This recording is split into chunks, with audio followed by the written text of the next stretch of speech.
Hello students, ये हम लोग का हैलो अल्केन हैलोजन का सेकेंड वीडियो है।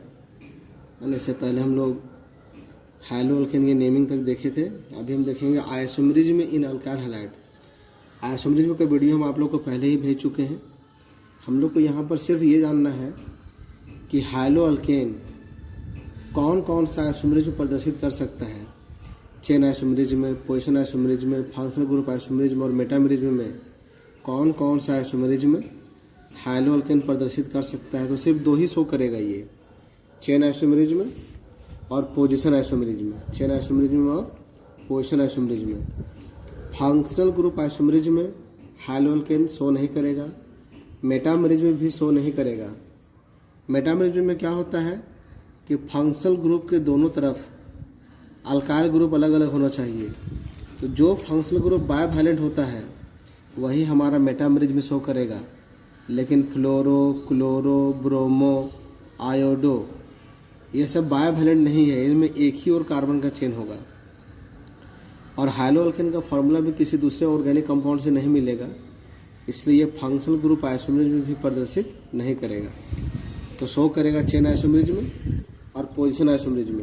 यहाँ पे देखिए चेन आइसोमरिज्म में क्या होता है, मॉलिक्यूलर फार्मूला सेम रहेगा, फंक्शनल ग्रुप सेम रहेगा, फंक्शनल ग्रुप का पोजीशन सेम रहेगा, यहाँ भी 1 पर है, यहाँ भी 1 पर है। लेकिन जो चेन है, पैरेंट चेन, वो अलग अलग होगा। देखिए यहाँ चारों कार्बन लगातार है, यहाँ 3 लगातार है, ये कार्बन ब्रांच में है। तो इन दोनों कंपाउंड का फार्मूला सेम है, चेन अलग अलग है। तो इन दोनों को हम कहेंगे चेन आइसोमर और इस घटना को चेन आइसोमरिज्म। एग्जाम्पल हम लोग हैलो अल्केन का लिए हैं। पोजीशन आइसोमरिज्म में क्या होगा कि दोनों कंपाउंड का फार्मूला सेम होगा, फंक्शनल ग्रुप सेम होगा, कार्बन का चेन सेम होगा, लेकिन यहाँ पोजीशन नंबर अलग अलग होगा। देखिए यहाँ ब्रोमो 1 कार्बन पर है, अब ब्रोमो यहाँ 2 कार्बन पर है। तो इन दोनों को कहेंगे हम लोग पोजीशन आइसोमर। ठीक है, चलिए कुछ क्वेश्चन देखते हैं, इसमें क्वेश्चन कैसा पूछ सकता है। एक एनसीईआरटी का क्वेश्चन है ना, इन टेक्स्ट क्वेश्चन है। Draw the structures of all the 8, यहाँ 8 लिख दिया है, अधिकांश में ये संख्या नहीं लिखता है। Draw the structures of all the 8 structural isomers that have the molecular formula C5H11Br. Name each isomer according to IUPAC system and classify them as primary, secondary और tertiary bromide. तो चलिए हम लोग आइसोमर बनाएंगे। हमारे पास 5 कार्बन है, 5 दूनी 10, 10 और 2 12। अगर 12 रहता हाइड्रोजन तो कार्बन के बीच में सिर्फ सिंगल बॉन्ड होगा। तो 11 हाइड्रोजन है तो एक ब्रोमीन भी तो है। तो कुल मिला के H और Br मिला के 12 आइटम है। तो मतलब यहाँ कार्बन के बीच में सिर्फ और सिर्फ एंड। तो चलिए हम लोग बनाने की कोशिश करते हैं। सबसे हमारे पास 5 कार्बन है, तो पहले हम लोग 5 कार्बन को लगातार रखेंगे। पहले भी आपको हम समझाए हैं, है ना। चूँकि हमको एक ब्रोमीन मिलाना है तो 5 कार्बन को लगातार रखेंगे हम लोग और देखते हैं कि 5 कार्बन को लगातार रखते हुए इस फार्मूला से कितना हैलो अल्केन बन सकता है। तो ब्रोमीन को हम 1 पे लगाएं, ब्रोमीन को हम 2 पे लगाएं और ब्रोमीन को हम 3 पे लगाएं। अभी अगर हम यहाँ पे लगाएंगे तो ब्रोमीन हमारा 1 2 3 4 पे नहीं होगा बल्कि 2 पर हो जाएगा। तो 5 कार्बन को चेन में रखते हुए ये 3 आइसोमर बनेगा और बाकी हम कार्बन का बैलेंस पूरा कर देंगे हाइड्रोजन से। यहाँ 3, यहाँ 2 5 और यहाँ 2 7 और यहाँ 2 9 और 2 11 हाइड्रोजन आ जाएगा। ठीक है, अब हम लोग 4 कार्बन को रखेंगे चेन में। 1 कार्बन, 2 3 4 कार्बन, 1 2 3 4 कार्बन, 1 2 3 4 कार्बन। अब 1 कार्बन और ब्रोमीन लगाना बाकी है, 1 कार्बन और ब्रोमीन। तो ब्रोमीन को हम नंबर 1 पे लगाते हैं, लेकिन कार्बन को हम किनारे पे नहीं लगाएंगे। क्योंकि कार्बन को अगर हम किनारे पे लगाएंगे तो 5 कार्बन का चेन हो जाएगा। तो कार्बन को हम देखिए यहाँ पर 2 पे रख सकते हैं। ब्रोमीन 1, कार्बन को 2 पे रखें। फिर यहाँ ब्रोमीन हमारा 1 पर है और कार्बन यहाँ 3 पर है। अगर हम ब्रोमीन को 2 पे रखें, कार्बन को भी 2 पे रखें, ब्रोमीन 2 पर और कार्बन को 3 पे रखें। अब 4 कार्बन को चेन में रखते हुए और पॉसिबल नहीं है, आप लोग ट्राई करके देखिएगा। तो आप देखेंगे कि जो हम लोग बना चुके हैं वही बार बार रिपीट करेगा। अगर चेन 4 कार्बन को चेन में रखते हुए बनाएंगे तो अब हम लोग 3 कार्बन को रखेंगे चेन में, है ना। और ब्रोमीन को चलिए हम रखते हैं नंबर 1 पर। अभी भी 2 कार्बन बचा हुआ है, उन दोनों कार्बन में से किसी को भी किनारे पे नहीं लगाना है, क्योंकि अगर हम यहाँ और यहाँ लगाएंगे तो 5 कार्बन का चेन हो जाएगा। अगर एक यहाँ और एक यहाँ लगाते हैं तो 4 कार्बन का चेन हो जाएगा, और 5 और 4 कार्बन का जितना आइसोमर बन सकता था ऑलरेडी हम लोग बना चुके हैं। तो दोनों कार्बन को हम लोग बीच में रखेंगे। तो ये जो कंपाउंड है ये सारे से अलग है। इस प्रकार हम देख सकते हैं कि 1 2 3 4 5 6 7 8 आइसोमर हमारा बन गया। चूँकि यहाँ 8 लिखा हुआ है तो हम लोग 8 बना करके रुक जाएंगे। नहीं लिखा हुआ रहता तो हम लोग ट्राई करते, लेकिन और पॉसिबल नहीं है। अब हम लोग इसका आईपी नेम लिखेंगे 1 bromopentane, 2 bromopentane, 3 bromopentane, 1 bromo 2 methyl butane, 2 bromo 2 methyl butane, 1 bromo 3 methyl butane, 2 bromo 3 methyl butane, 1 bromo 2 dimethyl propane. नाम लिख लेंगे आप लोग। अब इनको हमको प्राइमरी, सेकेंडरी और टर्सरी पहचानना है। देखिए ये कार्बन एक ही कार्बन से जुड़ा हुआ है, मतलब ये हमारा हो जाएगा प्राइमरी 1 डिग्री। ये कार्बन 2 कार्बन से जुड़ा हुआ है, हमको सिर्फ उस कार्बन को देखना है जिस कार्बन पर हाइड्रोजन लगा हुआ है। ये कार्बन हमारा कौन डिग्री का है। ये कार्बन चूँकि 2 कार्बन से जुड़ा हुआ है, कार्बन पर 1 2 3 बॉन्ड है, जो बॉन्ड नहीं दिख रहा है वो हाइड्रोजन है। ये 2 ही कार्बन से जुड़ा हुआ है, इसलिए 2 डिग्री कार्बन हुआ, तो इसको हम 2 डिग्री हाईलाइट कहेंगे। देखिए ये कार्बन भी 2 डिग्री है, इसको भी हम 2 डिग्री हाईलाइट कहेंगे। ये कार्बन हमारा प्राइमरी कार्बन है, ये 1 डिग्री हाईलाइट हो जाएगा। ये कार्बन 3 कार्बन से जुड़ा हुआ है, 3 डिग्री कार्बन है, उसी पे ब्रोमीन है, ये 3 डिग्री हाईलाइट होगा। ये 1 डिग्री है, ये कार्बन 2 डिग्री है, और ये कार्बन भी 1 डिग्री है। तो इस प्रकार हम लोग इसको प्राइमरी, सेकेंडरी और टर्सरी में क्लासीफाई कर दिए। इसी प्रकार के एक और क्वेश्चन है यहाँ पे नोट्स में, देखिए क्वेश्चन यहाँ पर, how many structural isomers are possible for C4H8F2 give their IUPAC name. अभी इस फॉर्मूला से कितना स्ट्रक्चरल आइसोमर बन सकता है। कार्बन का संख्या 4 है, हाइड्रोजन का संख्या और फ्लोरीन मिलाकर के 10 आइटम है, 4 दूनी 8, 8 और 2 10। इसका मतलब सभी कार्बन के बीच में सिंगल बॉन्ड है। अब हम लोग इसका आइसोमर बनाएंगे। हमारे पास 4 कार्बन है, तो पहले हम लोग 4 कार्बन को रखेंगे चेन में, है ना।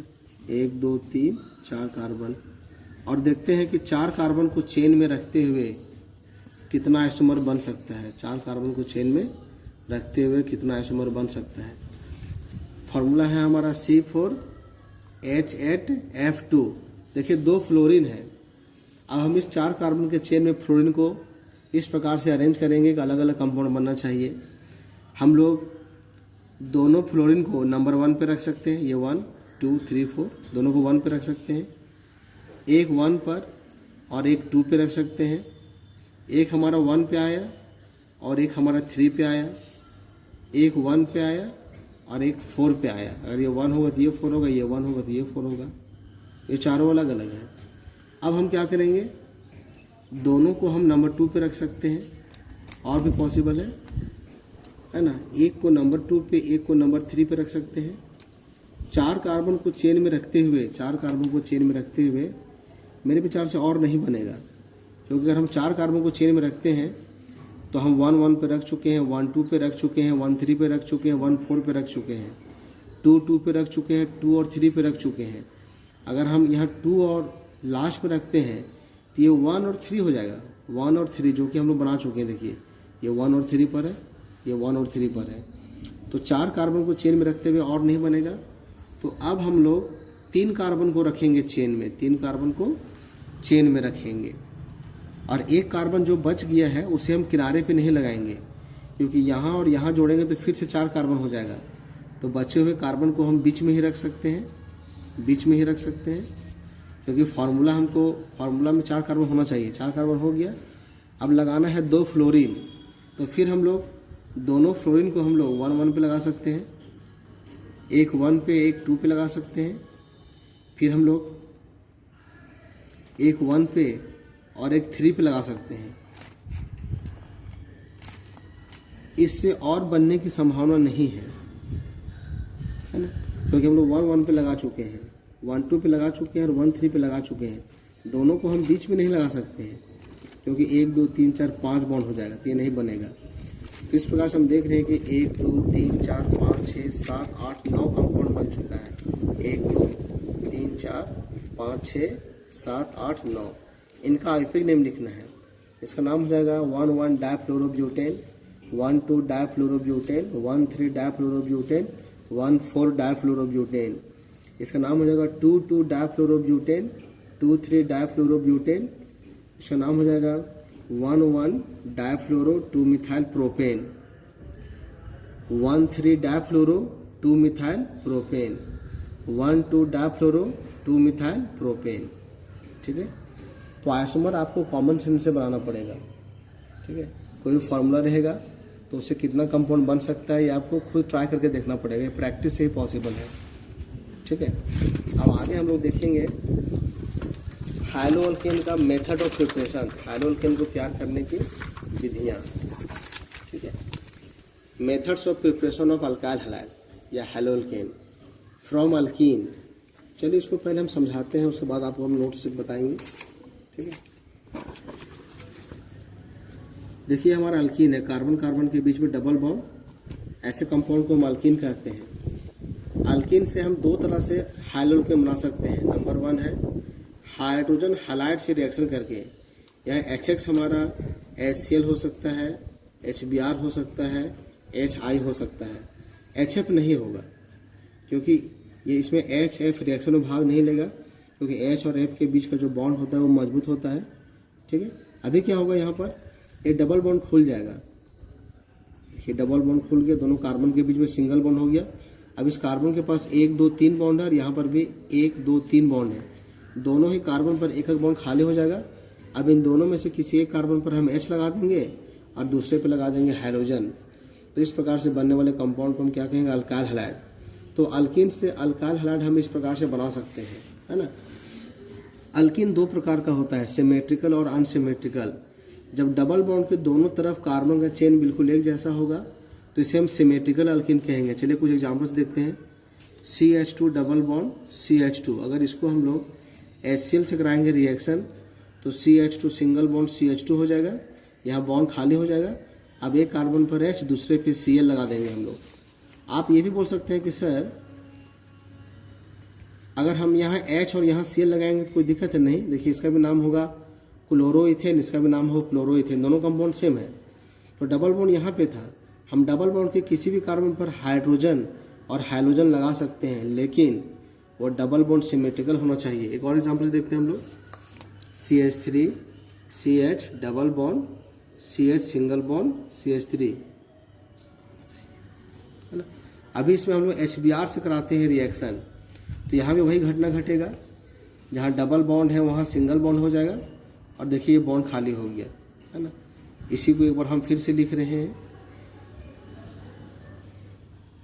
अभी हम H को यहाँ लगाएं, ब्रोमीन को यहाँ, चाहे H को हम यहाँ लगाएं, ब्रोमीन को हम यहाँ लगाएं, देखिए दोनों सब कंपाउंड सेम है।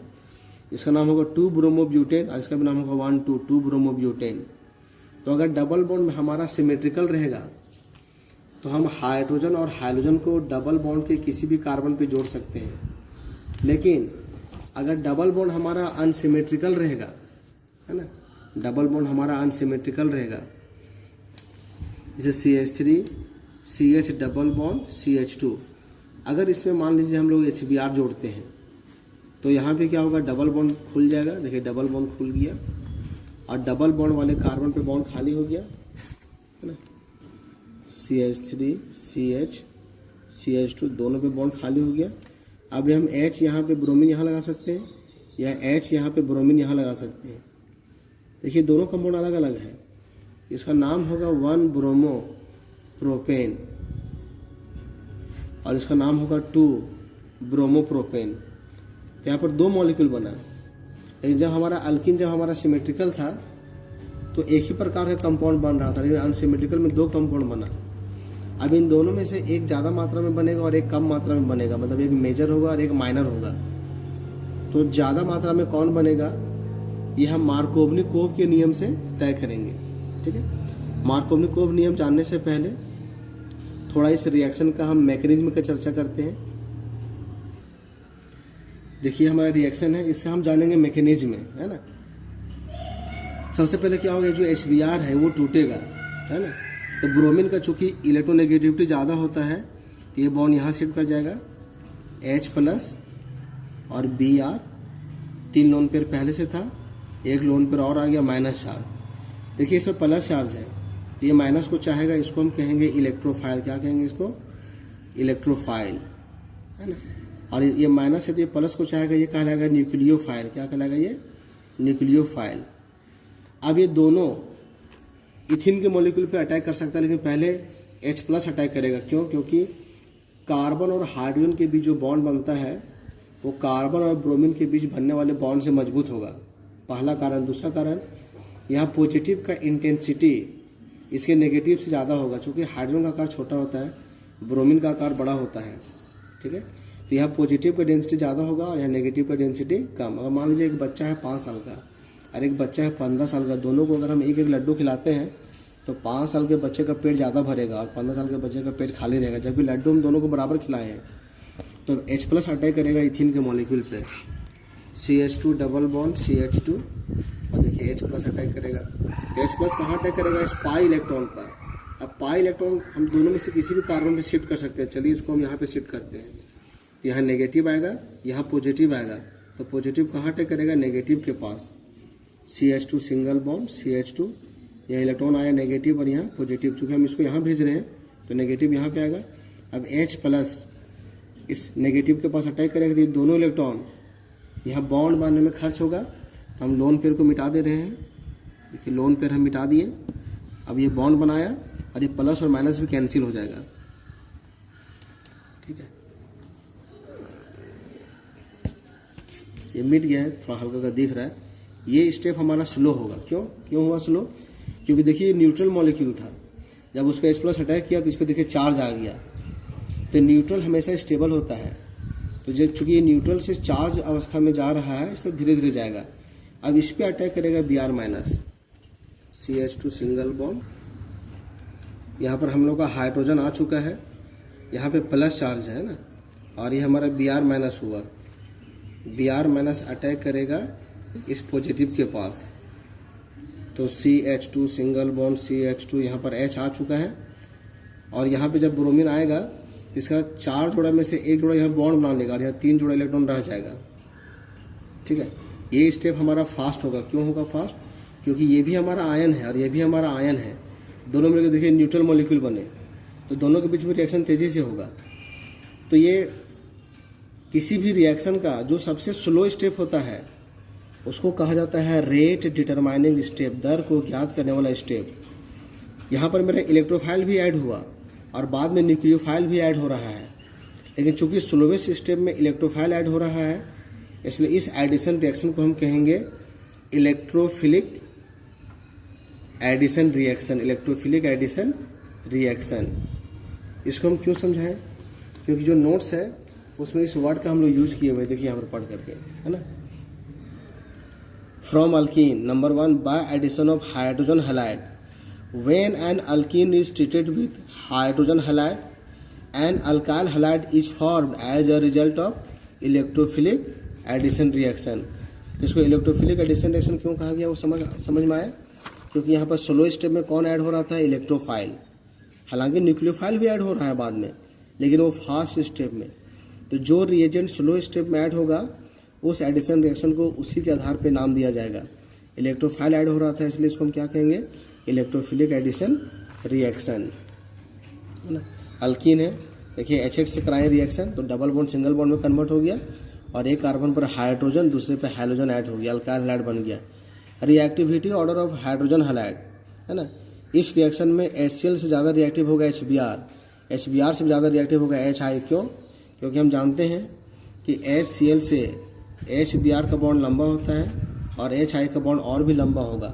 चूँकि बॉन्ड का लंबाई बढ़ रहा है तो बॉन्ड जल्दी टूटेगा तो रिएक्शन भी जल्दी से होगा। इसलिए HCl से मोर रिएक्टिव HBr से मोर रिएक्टिव HI। ये एग्जांपल लिखा हुआ है, देखिए दोनों अल्कीन हमारा सिमेट्रिकल था तो एक प्रकार का कंपाउंड बना। If the alkene is unsymmetrical in this reaction the product is form in accordance with Markovnikov rule, है ना। ये रूल आप लोगों को एग्जाम में नहीं आएगा लिखने के लिए, लेकिन रूल क्या कहता है वो माइंड में जरूर रखेंगे। विच स्टेट्स दैट, जो कहता है कि क्या कहता है, during addition of unsymmetrical molecule, during addition of unsymmetrical molecule on unsymmetrical carbon carbon double bond, the positive part of the addendum, addendum का मतलब हो गया जुड़ने वाली चीज, the positive part of the addendum goes to that carbon atom of carbon carbon double bond which bears maximum number of hydrogen atoms. तो इसका हिंदी हुआ, unsymmetrical carbon carbon double bond में अनसिमेट्रिकल मॉलिक्यूल को जोड़ने के दौरान जुड़ने वाली चीज का पॉजिटिव भाग डबल बॉन्ड के उस कार्बन एटम पर जाता है जो हाइड्रोजन एटमों की अधिकतम संख्या को धारण करता है। चलिए इसको हम उदाहरण से समझते हैं, है ना। देखिए CH3 CH double bond CH2, अगर हम इसको HBr से कराएंगे रिएक्शन, है ना, तो डबल बॉन्ड हमारा खुल जाएगा, CH3 CH single bond CH2, देखिए बॉन्ड खाली हो गया। हमको सिर्फ ये कार्बन और ये कार्बन को देखना है, चूंकि डबल बॉन्ड यहाँ पर था, तो ये दोनों डबल बॉन्ड से जुड़े हुए कार्बन थे। इस कार्बन के पास 2 हाइड्रोजन है, इस कार्बन के पास 1 हाइड्रोजन है, तो जुड़ने वाली चीज़ कौन है, हमारा HBr, है ना। हम जानते हैं ब्रोमीन इलेक्ट्रोनेगेटिव एलिमेंट है, तो ये हमारा नेगेटिव पार्ट हो जाएगा और हाइड्रोजन हमारा पॉजिटिव पार्ट हो जाएगा। तो बोल रहा है जुड़ने वाली चीज़ का पॉजिटिव भाग, जुड़ने वाली चीज़ का पॉजिटिव भाग अर्थात हाइड्रोजन डबल बॉन्ड के उस कार्बन पे जाएगा जिसके पास हाइड्रोजन एटमों की संख्या अधिक है। तो यहाँ 1 यहाँ 2 हाइड्रोजन है, तो मार्कोवनिकोव नियम के अनुसार हाइड्रोजन यहाँ पर आएगा। माने हमको हाइड्रोजन को डबल बॉन्ड के उस कार्बन पे भेजना है जिस कार्बन पर पहले से हाइड्रोजन ज़्यादा है, इसको ध्यान रखिएगा। हाइड्रोजन उस कार्बन पे जाएगा जहाँ पर हाइड्रोजन पहले से ज़्यादा है, और दूसरा स्थान जो बच गया वहाँ पे क्या आएगा, ब्रोमीन। ठीक है, तो ये हो जाएगा हमारा मेजर प्रोडक्ट 2 ब्रोमो प्रोपेन। वहाँ अनसिमेट्रिकल मॉलिक्यूल बोला गया था। देखिए H2 का मॉलिक्यूल है, ये Br2 का मॉलिक्यूल है और ये HBr का मॉलिक्यूल है। इसको बोलेंगे सिमेट्रिकल मॉलिक्यूल, क्योंकि दोनों आइटम सेम है, दोनों आइटम सेम है सिमेट्रिकल, और इसको बोलेंगे अनसिमेट्रिकल, है ना। तो अनसिमेट्रिकल मॉलिक्यूल को जब हम लोग अनसिमेट्रिकल डबल बॉन्ड में जोड़ेंगे तो जुड़ने वाली चीज़ का पॉजिटिव भाग अर्थात हाइड्रोजन उस कार्बन पर जाएगा जिस कार्बन पर पहले से हाइड्रोजन की संख्या अधिक है। ठीक है, तो इस बात को याद रखिएगा। एग्जाम्पल से भी दिखाया गया है। देखिए ये हमारा प्रोपीन है, इसमें HBr जोड़ रहे हैं तो डबल बॉन्ड खुल करके सिंगल बॉन्ड में कन्वर्ट हो गया। अब दोनों पे एक एक बॉन्ड खाली हुआ, H यहाँ Br यहाँ या H यहाँ Br यहाँ जा सकते हैं, दोनों केस लिखे हुए। लेकिन इन दोनों में मार्कोवनिकोव नियम का पालन किस में हो रहा है, इसमें, क्योंकि हाइड्रोजन वहाँ गया जहाँ पर हाइड्रोजन पहले से ज़्यादा है और यहाँ पर हाइड्रोजन वहाँ गया जहाँ पर हाइड्रोजन कम है। तो मार्कोवनिकोव नियम के अनुसार ये हमारा मेजर होगा, ये हमारा माइनर होगा। एग्जाम में आएगा तो सिर्फ हम लोग यहाँ मेजर वाला लिखेंगे, जैसे कि इस मॉलिक्यूल में देखिए हम सिर्फ मेजर वाला केस लिखे हुए हैं, है ना। इसको आप खुद से समझ सकते हैं, हम यहाँ समझा देते हैं। ये जो मॉलिक्यूल कुछ इस तरह से है, यहाँ पे डबल बॉन्ड है, यहाँ पे CH3 है, तो यहाँ पर क्या है, कार्बन, और यहाँ पे क्या है, कार्बन। इस कार्बन के पास 1 2 3 बॉन्ड है, चौथा बॉन्ड क्या होगा, हाइड्रोजन, और इस कार्बन के पास 1 बॉन्ड 2 बॉन्ड 3 बॉन्ड 4 बॉन्ड है। जब इसको हम HI से कराएंगे रिएक्शन तो डबल बॉन्ड खुल जाएगा। चलिए डबल बॉन्ड यहाँ मिटा दिए, 1 बॉन्ड यहाँ खाली होगा, 1 बॉन्ड यहाँ खाली होगा। अब HI में हाइड्रोजन उस कार्बन पे जाएगा जहाँ पर हाइड्रोजन पहले से ज़्यादा है। यहाँ पर 1 हाइड्रोजन है, इस कार्बन पे 1 भी हाइड्रोजन नहीं है, तो H यहाँ आएगा, I यहाँ आएगा। इसलिए इसका आंसर देखिए इस तरह से लिखा हुआ है। यहाँ H को हम दिखा दिए, इसको नहीं भी दिखाते तो कोई दिक्कत नहीं था, क्योंकि यहाँ कार्बन है, कार्बन के पास 2 बॉन्ड दिख रहा है, तो 2 H यहाँ छुपा हुआ है, तो ये भी H को हम लोग छुपा सकते थे।